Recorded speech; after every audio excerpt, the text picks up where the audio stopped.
Muy bien, bienvenidos a una nueva edición de Chacra TV. En esta oportunidad estamos con Francisco Damiano, él es coordinador nacional del programa de hidrología del INTA. Bueno, Francisco, un poco estamos escuchando, estamos viendo bastante problemas con lo que tiene que ver con los excesos hídricos. Hay muchas inundaciones, muchos anegamientos.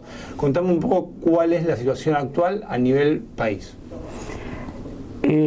Bueno, podría contar con algunos ejemplos que está ocurriendo y que son de dominio público. Dos hechos muy contrastantes en diferentes unidades geomorfológicas de nuestro país.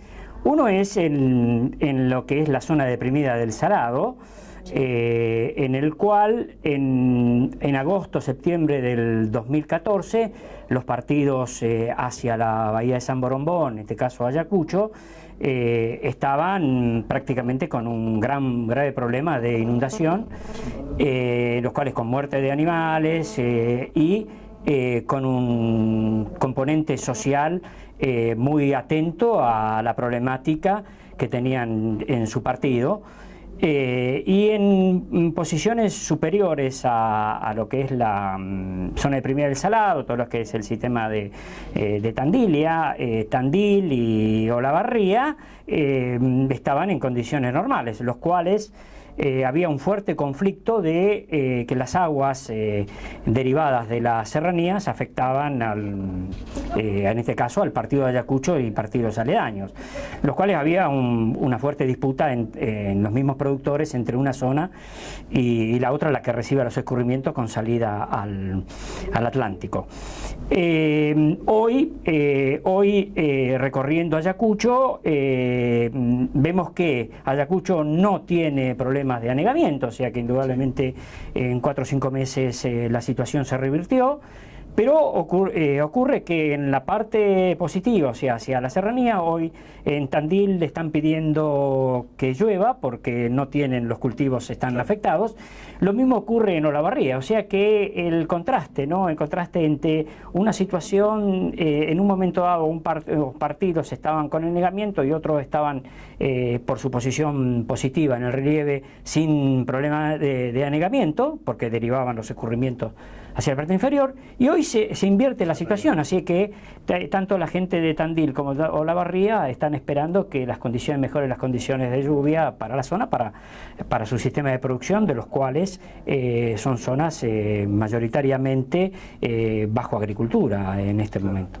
El otro caso de dominio público y en los medios es en Córdoba, para tomar otra área, también con un sistema de producción,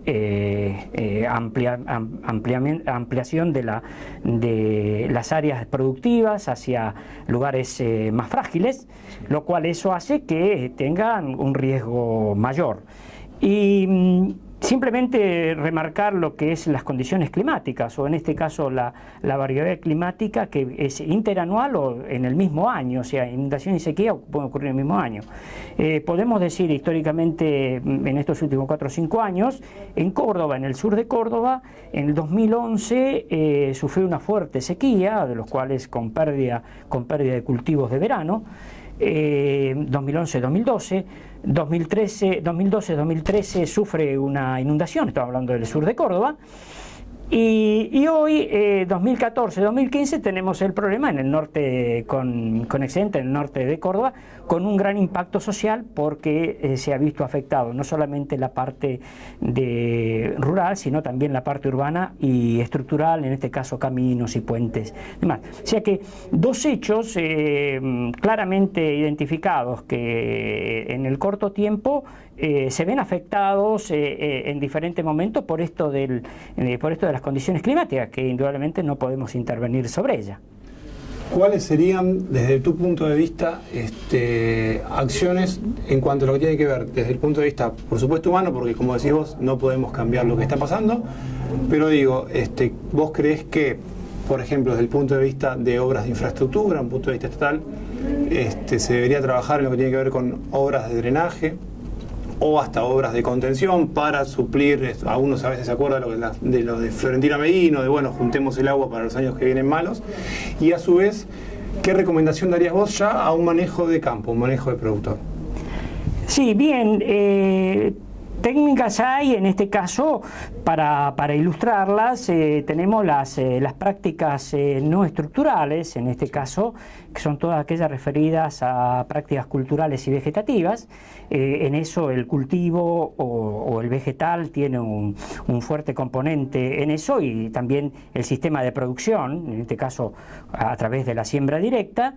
Eso impacta de una manera sobre este excedente o déficit de agua.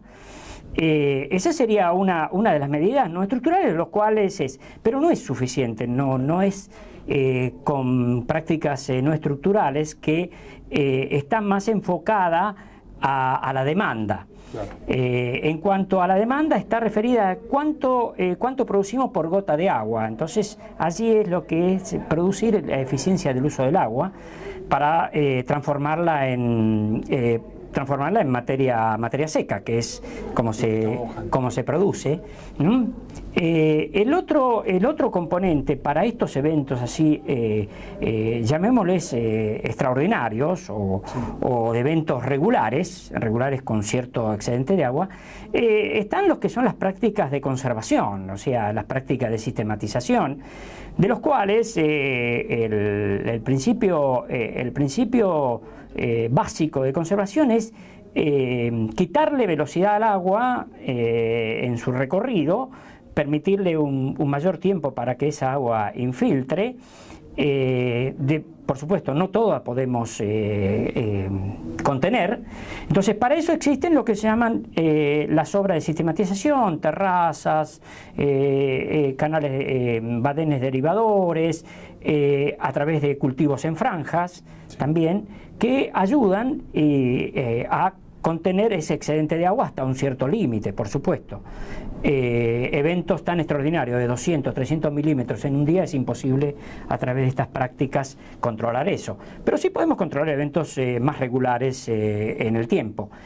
Y lo que tiene esto es que también lo que evitamos es la erosión hídrica en las zonas positivas, o sea, aquellas que aportan escurrimiento, y en las áreas negativas, en aquellas que tienen problemas de acumulación de agua. Bueno, Florentino Ameghino lo decía muy bien, hay que hacer a través de estructura de contención, presas, hacer badenes bordeados, o sea, en aquellos proteger para que el agua vaya controlada y regulada.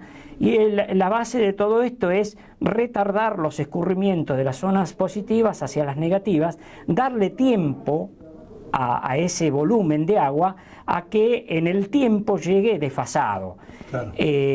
Por supuesto que ante eventos, como dije hace un momento, de 200 milímetros es imposible controlar eso. Pero lo que sucede es que una vez que pasa eso, la adherencia o adherir el productor, en este caso a la parte rural, hacer esas estructuras en periodos en los cuales no tiene el problema.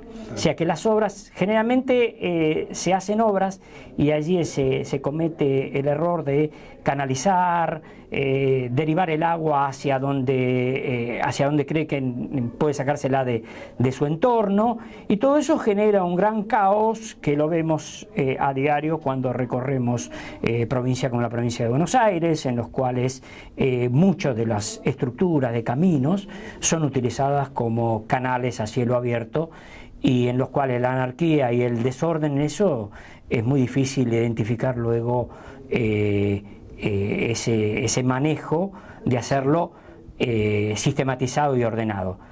La sistematización agrohidrológica es una de las prácticas que propone el INTA para este tipo de cosas. Es una práctica que, al igual que el controlar los escurrimientos con terrazas, son prácticas probadas, altamente aplicables para el sistema rural. La cuestión pasa es que no tiene adherirse a esas prácticas, es mayoritario como debería estar en un área con problemáticas de anegamiento o de erosión. ¿Crees que el Estado debería, quizás mediante el cobro de algún impuesto o algo, hacer directamente, como pasa en algunas zonas de Olavarría, por ejemplo, que está muy canalizado, muy bien y todo sistematizado, y no no se suelen generar estos problemas? Allí sí, estaba la ley de conservación de suelo, de cuales permitía para la provincia de Buenos Aires, está también una ley para Entre Ríos, en los cuales los consorcios de productores que adherían a aplicar esas prácticas, ¿no?, de retener el agua, de conducirla por los lugares apropiados, derivarla hacia los lugares de no uso agropecuario. Entonces había un fuerte componente de un subsidio por parte del gobierno. Pero bueno, la ley está, la ley de conservación está también en tratativa de hacer una nueva ley de conservación de suelo, pero la cuestión es que esas obras requieren un aporte político y del Estado para que puedan subsidiar ese tipo de obras que son tan efectivas. De hecho, en la década del 80, para un sector, en este caso específico de la Pampa Deprimida, se creó una ley de los cuales los productores que se agrupaban en consorcio y aplicaban estas técnicas agrohidrológicas tenían 5 años el impuesto de 5 años era para pagar sus obras. Bien. Bueno, eso duró hasta la próxima seca, estamos hablando de la década del 80 con grandes inundaciones en Buenos Aires, las mayores de los últimos 100 años, cuando en la década del 90 vino una gran sequía y bueno, por supuesto se perdió todo ese impulso. Si bien la ley está vigente, está dentro del código de agua de la provincia de Buenos Aires, pero no tiene el subsidio del impuesto, o sea que es el productor que debe costear sus obras. Y las obras, como toda obra estructural, no solamente es remover o hacer obras de tierra, sino que también implica hacer sistemas de regulación, puentes, alcantarillas, en fin, es todo ingenieril que requiere. Pero es una decisión política de adoptar ciertas tecnologías probadas para llevarlas al sistema de producción y, por supuesto, adaptar esas técnicas para un uso más eficiente del agua. Muy bien, muchísimas gracias, Francisco, ha sido un gusto. No, gracias a usted. Adaptar esas técnicas para un uso más eficiente.